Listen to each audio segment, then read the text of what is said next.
Salut à mes runners et notamment ma team TomTom qui préparait le marathon de Paris 2016.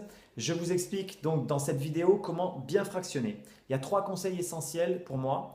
Le premier des conseils, c'est ne pas partir trop vite, d'accord? Et c'est de trouver son rythme tant dans l'allure, la façon dont vous allez courir, la vitesse, que au niveau cardio. Il est essentiel de bien repérer ses fréquences cardiaques de façon à ce que vous ayez sur les 8 ou 10 fois 400 mètres même allure, même fréquence, qu'il n'y ait pas des gros écarts. C'est-à-dire que vous ne partiez pas super vite et puis vous n'arrivez pas à finir. Ou l'inverse, je pars super cool et donc j'ai un cardio très bas et je me la suis joué cool et finalement je n'ai pas produit les effets escomptés.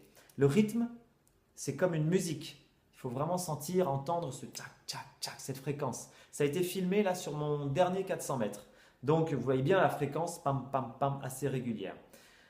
Le deuxième conseil, c'est d'éviter en fait de dénaturer votre geste. Quand vous avez un geste, il faut réussir à le garder jusqu'au bout, même lors du dernier 400. Pareil, ça a été filmé lors du dernier 400. Vous voyez bien, je suis droit, j'attaque médio-pied, j'ai une attaque qui est assez efficace.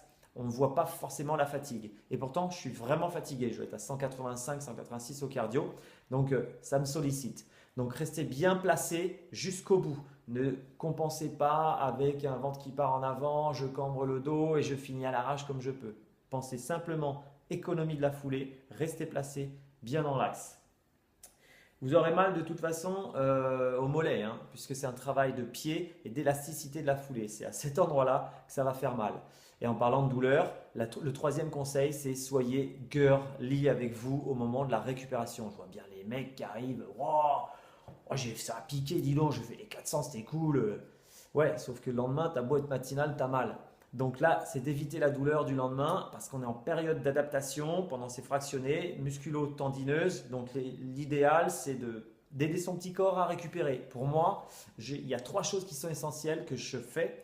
La première des choses, c'est un massage avec ce qu'on appelle des rouleaux, donc des black rolls, pour citer la marque. Vous venez vous masser les fascias, donc c'est les enveloppes qui entourent le muscle, qui adhèrent le muscle. L'objectif, c'est de défixer ces adhérences musculaires qui ont eu lieu pendant les fractionnés, de libérer un peu l'élasticité du muscle. La deuxième chose, c'est la douche glacée. C'est méga efficace. Alors, n'hésitez pas à le faire. Vous partez donc de la cheville et vous remontez jusqu'à la hanche pendant 1 minute sur chaque jambe. Et la troisième chose et dernier conseil, c'est le massage avec de l'huile à l'arnica. Moi, c'était précisément au niveau des mollets, même partie basse, jonction tendineuse, que ça me faisait mal. Et donc, vous massez tranquillement à l'huile à l'arnica. Aujourd'hui, je suis allé coacher comme si de rien n'était, alors que j'avais du mal à marcher après mes 400 mètres. Voilà, vous avez les trois conseils. Je vous souhaite à tous bonne prépa, bon run. Ciao, ciao les loulous, c'était Fredo.